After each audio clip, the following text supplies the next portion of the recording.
اعوذ باللہ من الشیطان الرجیم بسم اللہ الرحمن الرحیم۔ السلام علیکم تمام طلباء و طالبات کو علم کی دنیا میں خوش آمدید۔ میں ہوں خالد محمود، معلم اسلامیات، اور حاضر ہوں ایک نئی اسلامی ویڈیو کے ساتھ۔ مجھے امید ہے کہ آپ نے میری پہلے والی ویڈیوز بھی دیکھی ہوں گی، اور اگر آپ اس چینل کو پہلی دفعہ دیکھ رہے ہیں تو اس چینل کو سبسکرائب کر دیں، اور معلومات کو مکمل دیکھنے کے لیے اس ویڈیو کو بھی مکمل دیکھیں۔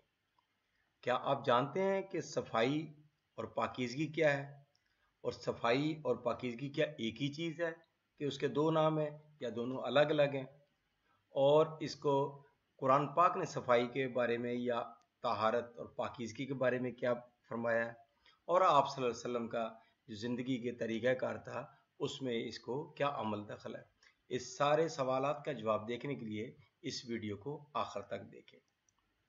کتاب ہے ہمارے پاس اسلامیات کی جماعت ششم اور Punjab text book board Lahore ہے، اور اس کے اندر یہ جو سبق ہے وہ ہے طہارت اور پاکیزگی، باب چہارم، اخلاق و آداب۔ طہارت اور پاکیزگی، پاکیزگی کو عربی زبان میں طہارہ کہتے ہیں، اور طہارت محض صفائی نہیں بلکہ اس سے مراد جسم، جان، لباس اور ماحول کی پاکیزگی ہے۔ طہارت مسلمانوں کی زندگی میں بے حد اہم ہے۔ عبادت کے لیے طہارت ضروری ہے۔ اسلام میں زندگی گزارنے کے رہنما اصول بتاتے ہیں کہ ان اصولوں میں طہارت اور پاکیزگی کو اہم درجہ دیا گیا۔ اللہ تبارک و تعالیٰ نے قرآن پاک کی سورہ المدثر میں آیت نمبر 4 میں فرمایا، آپ صلی اللہ علیہ وسلم سے مخاطب ہوتے ہوئے کہ وَثِيَابَكَ فَطَهِّرْ، اور آپ صلی اللہ علیہ وسلم اپنے کپڑوں کو پاک رکھیے۔ تو یعنی کہ ہمیں کپڑوں کو پاک رکھنے کے لیے قرآن پاک میں یہ حکم ہوا۔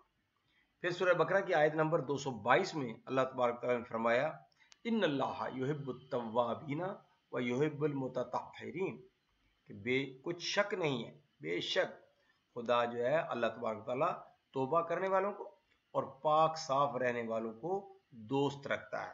اس سے ثابت ہوا کہ قرآن پاک میں کتنی اس پہ اہمیت دی گئی ہے اس بات کو۔ نبی کریم صلی اللہ علیہ وسلم بھی طہارت کا بہت اہتمام فرماتے تھے۔ آپ صلی اللہ علیہ وسلم نے اپنی امت کو بھی طہارت کا اہتمام کرنے کی بے حد تاکید فرمائی، یہاں تک کہ رسول اللہ صلی اللہ علیہ وسلم نے طہارت کو ایمان کا حصہ قرار دیا، یعنی کہ طہارت کے بغیر ایمان بھی مکمل نہیں ہے۔ چاہے بھلے آپ کتنے بھی چیزوں پہ ایمان رکھتے ہو، لیکن اگر آپ پاک نہیں ہیں تو پھر آپ کا ایمان بھی مکمل نہیں ہے۔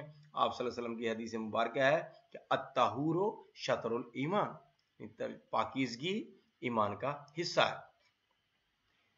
انسان اصل میں فطری طور پر بھی صفائی کو پسند کرنے والا اور گندگی سے نفرت کرنے والا ہے۔ آپ صلی اللہ علیہ وسلم ظاہری اور باطنی دونوں طرح کی پاکیزگی کا بہترین نمونہ دے۔ آپ صلی اللہ علیہ وسلم کا لباس اگرچہ عام اور سادہ ہوتا تھا مگر پاک اور صاف ہوتا تھا۔ آپ صلی اللہ علیہ وسلم کھانا کھانے سے پہلے بھی اور کھانا کھانے کے بعد بھی ہاتھ دھوتے تھے اور کلی کرتے تھے۔ جب آپ صلی اللہ علیہ وسلم غسل فرماتے تو سر اور داڑھی کے بالوں کو بھی کنگھی کر کے ان کو اچھی طرح سنوارتے تھے، سر میں تیل لگاتے تھے، خوشبو لگاتے تھے، اور اگر آپ صلی اللہ علیہ وسلم کسی اور شخص کو ایسے کو دیکھتے کہ جس کے سر اور داڑھی کے بال بکھرے ہوئے ہوتے تو ایسے شخص کو اپنی حالت درست کرنے کا حکم دیتے تھے۔ ایک دفعہ آپ صلی اللہ علیہ وسلم نے ایک شخص کو دیکھا جس کے بال بکھرے ہوئے تھے اور مٹی پڑی ہوئی تھی، تو آپ صلی اللہ علیہ وسلم صحابہ سے کہا کیا اس کے پاس ایسی کوئی چیز نہیں ہے جس سے یہ بالوں کو صحیح کر سکے؟ آپ صلی اللہ علیہ وسلم ناخنوں کو تراش کر رکھتے تھے، ناخن بڑھا کر نہیں رکھتے تھے۔ مسواک کا بھی اہتمام فرماتے تھے تاکہ منہ سے کسی وقت بھی بدبو نہ آئے۔ ہر نماز کے موقع پر تازہ وضو فرماتے تھے تاکہ صفائی بھی رہے اور پاکیزگی بھی رہے۔ وضو کے وقت مسواک ضرور کرتے تھے تاکہ منہ صاف ہو جائے، اور جب آپ مسجد میں جائیں تو کسی اور کو اس کی محسوس نہ ہو، بدبو محسوس نہ ہو۔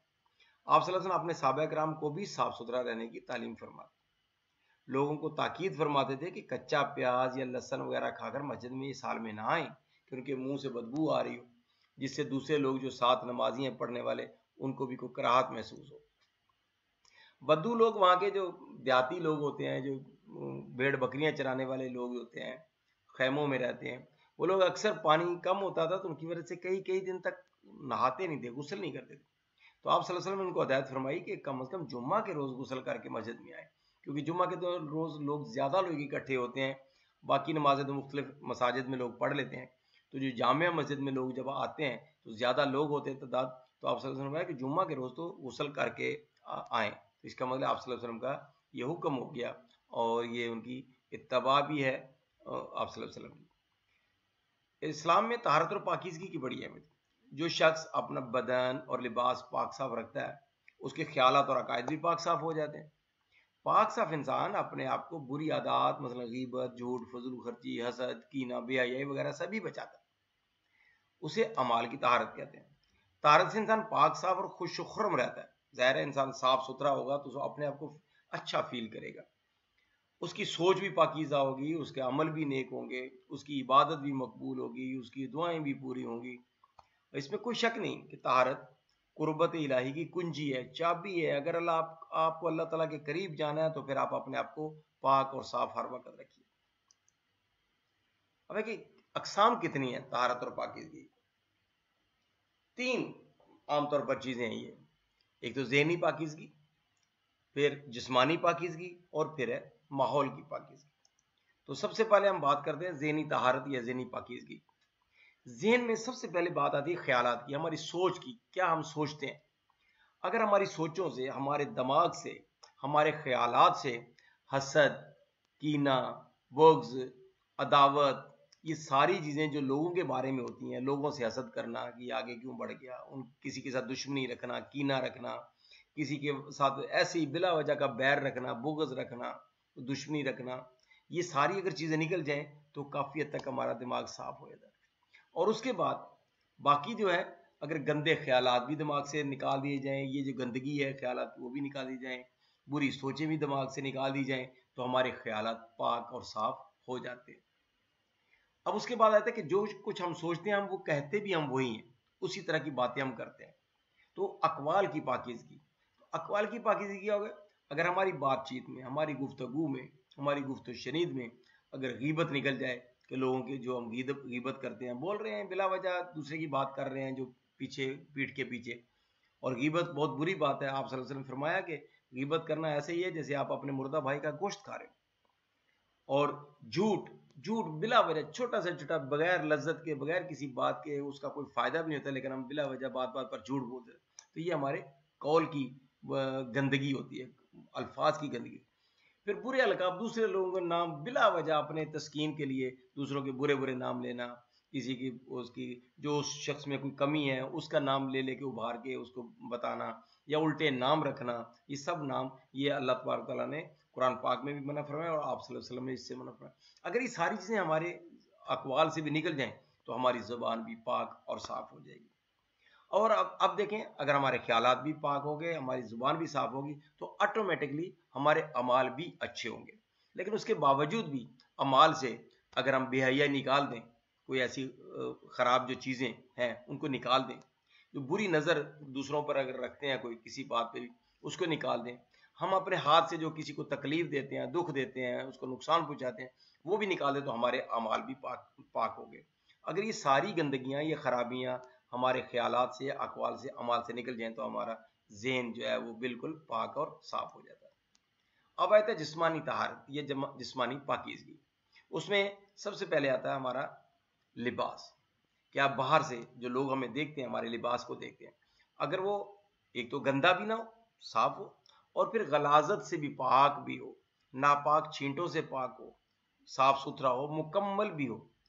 اب ہم لوگ کہتے ہیں دھوبی کا دھلا ہوا سوٹ ہم نے پہنا، کریز ہوا ہے، استری کیا ہوا ہے، سب کچھ بہت بڑا صاف نظر آ رہا ہے، لیکن کہیں پیشاب کے ناپاک چھینٹے اس پہ پڑ گئے اور تھوڑی دیر میں وہ خشک ہو گئے.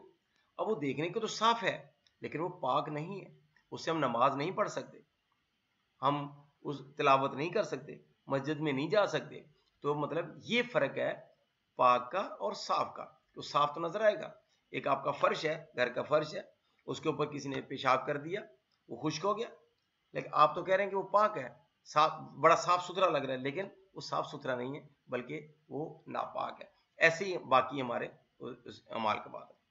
اب آگے بات ہے جسم میں بھی ایسی ہے. آپ واش روم جاتے ہیں، اگر آپ خالی ٹیشو پیپر استعمال کرتے ہیں تو صاف تو ہو جائے گا لیکن پاک نہیں ہوگا.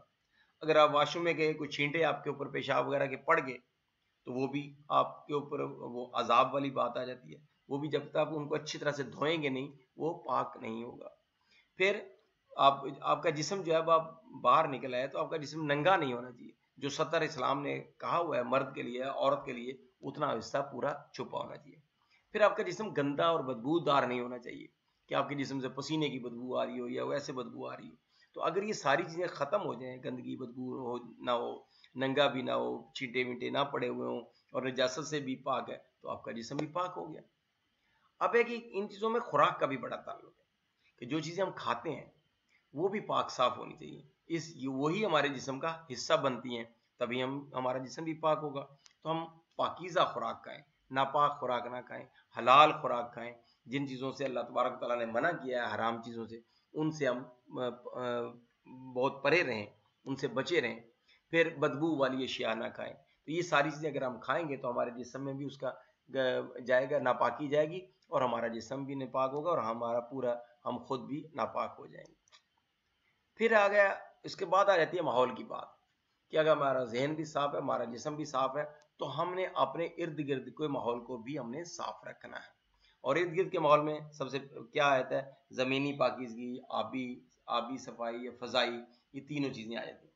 زمینی کیا ہے کہ ہمارا گھر ہے، ہمارے گھر کے باہر کوڑا کرکٹ ہم نے پھینک دیا، گندگی پھینک دی، باہر کوئی جانور باندھے ہوئے ہیں انہوں نے وہاں پہ جو نا وہ نجاست پھینک دی کر دی، بکریوں نے مینگنیاں کر دیں، مرغیاں پالی انہوں نے بیٹیں کر دیں، تو اس طرح ساری گندگی ہوگی۔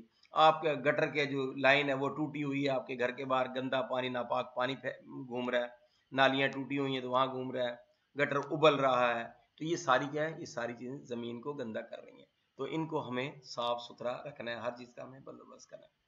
پھر پانی کی بات، پانی کیسے گندا کر رہے ہیں؟ نجاست ہو رہی ہے کیا کہ شہروں میں تو یہی پرابلم ہے کہ گٹروں کا جو پانی ہے وہ نالے بنا کے تو وہ کسی نہ کسی نہر میں ڈال دیے گئے، اب پتہ لگا کہ نہر کا پانی بھی سارا گندا بھی ہو گیا، ناپاک بھی ہو گیا اور وہ جراثیم شدہ بھی ہو گیا، تو ساری چیزیں اور بدبودار بھی ہو گیا۔ تو اگر یہ چیزیں پانی سے ان چیزوں کو نکال دیا جائے یا ان کو اس میں شامل نہ ہونے دے تو آبی پاکیزگی ہوگی، اور زمین پر وہ جو گندگی کی بات ہوئی اگر وہ ساری گندگی نہ ہو یا صاف کر دی جائے تو وہ پاک ہو گئی۔ پھر آگئی فضائی آلودگی بھی ہم اس کو کہتے ہیں، فضائی پاکیزگی بھی کہتے ہیں۔ تو فضا ہماری پاک اور صاف کیسے ہوگی؟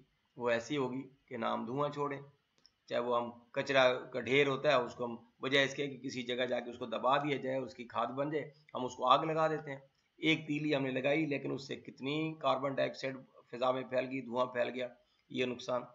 پھر لوگ میوزک بجاتے ہیں تیز اپنے سننے کے لیے، آپ نے سننا ہے بھائی آپ اپنے آہستہ آواز سے سنیں، لیکن نہیں، تیز میوزک اگر ہر بندہ میوزک آواز تیز آواز سے کر دے گا تو فضا کے اندر جو شور کی آلودگی وہ بڑھ جائے گی۔ پھر سگریٹ نوشی، جیسے دوسرا دھواں ہے چھوٹا وہ بہت بڑا، تو ایسی جو سگریٹ کا تھوڑا سا دھواں بھی نکلتا ہے، اگر بہت زیادہ لوگ کسی ایک جگہ بیٹھے ہوں اور سب سگریٹ پی رہے ہوں تو آپ دیکھیں گے آدمی انسان سانس بھی نہیں لے سکتا، تو یہ فضائی آلودگی بھی ہے۔ تو اگر ان چیزوں کا ہم خیال رکھیں گے، ان کو بچائیں گے تو ہمارا ماحول بھی پاک صاف ہو جائے گا۔ اب ہماری ایکسرسائز ہے، اس میں مشق ہے کہ طہارت سے کیا مراد ہے، آپ نے پیچھے سلائیڈ میں پیچھے آپ نے دیکھ لیا کہ طہارت سے کیا مراد ہے۔ طہارت سے مراد ہے پاکیزگی، ماحول کو پاک ستھرا رکھنا، ذہن جسم اور اس کو صاف رکھنا۔ پھر صفائی اور پاکیزگی کی اہمیت قرآن و حدیث کی روشنی میں کیا ہے، پیچھے آپ نے دیکھ لیا کہ قرآن پاک بھی آیات بھی آ گئی دو، اور اس کے بعد آپ صلی اللہ علیہ وسلم کی حدیث مبارکہ بھی آ گئی، تو ان میں ان کو لکھ کے آپ اس کا فرق واضح کر سکتے ہیں کیا۔ پھر پاک صاف رہنے سے ہمارے کردار میں کیا تبدیلی آتی ہے؟ ظاہر ہے اگر پاک صاف ہم رہیں گے، ہمارا ذہن پاک ہوگا، ہماری زبان بھی پاک ہوگی، ہمارے اعمال بھی پاک ہو جائیں گے، ہم ارد گرد کے ماحول کو بھی صاف رکھیں گے، تو یہی ہمارے کردار میں تبدیلیاں آتی ہیں۔ پھر یہ درست جواب پر آپ نشان لگائیں، مختلف جواب دیے، اس میں سے صحیح کون سا ہے؟ حضور اکرم صلی اللہ علیہ وسلم نے بدو لوگوں کو کس دن نہانے کی تاکید کی تھی؟ آپ نے پیچھے بھی سنا کہ آپ لوگوں نے آپ صلی اللہ علیہ وسلم نے کہا تھا کہ کم از کم جمعہ والے دن تو وہ نہا کر آیا کریں۔ اچھا، ذہنی طور پر پاک صاف انسان کیا پسند کرتا ہے؟ اگر انسان ذہنی اس کا پاک صاف ہوگا تو وہ کس چیز کو پسند کرے گا؟ وہ ماحول، صاف ستھرے ماحول کو پسند کرے گا۔ اچھا، ماحول کی صفائی اور پاکیزگی کا انسان پر کیا اثر پڑتا ہے؟ کیا اس کو سکون ملتا ہے، تکلیف پہنچتی ہے؟ یہ کچھ بھی نہیں ہوتا، اس کو سکون ملتا ہے۔ اپنے آپ کو بری عادتوں سے بچانا، یہ بھی ایک طرح کی طہارت ہے۔ وہ کیسی طہارت ہے؟ زبانی ہے، عملی ہے، یا دونوں طرح کی ہے؟ تو یہ عملی طہارت ہے۔ اب آگے خالی جگہ پر کریں. اب یہ جو ہم ابھی پڑھ چکے ہیں کہ عربی زبان میں صفائی اور پاکیزگی کے لیے کون سا لفظ استعمال ہوا ہے؟ طہارت کا استعمال ہوا لفظ. اچھا صفائی اور پاکیزگی سے مراد کس چیز کی پاکیزگی ہے؟ صفائی اور پاکیزگی یہ ہے ظاہر بھی ہمارا اور باطن بھی، ہمارا ذہن بھی، ہمارا جسم بھی، لباس بھی، سب یہ ظاہر باطن ہوتا ہے. اللہ تعالیٰ پاک صاف رہنے والوں کو کیا رکھتا ہے؟ دوست رکھتا ہے، محبت کرتا ہے ان سے، پسند کرتا ہے ان کو. پاکیزگی ایمان کا کیا ہے؟ پاکیزگی ایمان کا حصہ ہے. اچھا اپنے آپ کو بری عادتوں سے بچانا یہ کیا ہے؟ اپنے آپ کو بری عادتوں سے بچانا بھی پریکٹیکلی عملی جو پاکیزگی ہے وہ ہے. ابھی کچھ جملے ہیں، بعض کا ایسا بھی آتا ہے امتحان میں کہ جملے آ جاتے ہیں کہ ان میں بتائیں کہ جملہ غلط ہے یا درست ہے. تو اسلام ایک کامل دین ہے، ظاہر ہے یہ جملہ درست ہے، کامل دین ہے. پھر طہارت قربت الہی کی کنجی ہے، طہارت ہے، انسان پاک صاف ہوگا تو اللہ تعالیٰ کے قریب ہو، اللہ تعالیٰ دوست رکھتا ہے، محبوب رکھتا ہے طہارت والوں کو. پاکیزگی مکمل ایمان ہے؟ نہیں، غلط ہے، اس لیے کہ پاکیزگی ایمان کا حصہ ہے، مکمل ایمان نہیں ہے. پاک صاف انسان گندے ماحول کو پسند کرتا ہے؟ نہیں، ایسا نہیں ہے، بلکہ ابھی ہم نے پڑھا کہ پاک صاف انسان جو ہے وہ ماحول بھی صاف ستھرا پسند کرتا ہے. انسان فطری طور پر گندگی سے نفرت کرتا ہے یا اس کو پسند کرتا ہے؟ تو انسان فطری طور پر گندگی سے نفرت کرتا ہے اور صفائی کو پسند کرتا ہے. اللہم فقہنی فی الدین، اے اللہ ہمیں دین کی سمجھ عطا فرما اور اس پر عمل کرنے کی توفیق عطا فرما اور اس کو دوسروں تک پہنچانے کی بھی توفیق عطا فرما. اگر آپ کو یہ ویڈیو پسند آئی ہو تو اس کو آپ لائک کر دیں اور اس کو کار خیر سمجھتے ہوئے اپنے دوسرے دوست احباب تک بھی پہنچائیں تاکہ ان کو بھی دینی معلومات میں ان کا اضافہ ہو سکے. اللہ تبارک و تعالیٰ آپ کا حامی و ناصر ہو، آپ کے علم میں اور عمل میں برکت فرمائے. آمین ثم آمین. اللہ حافظ.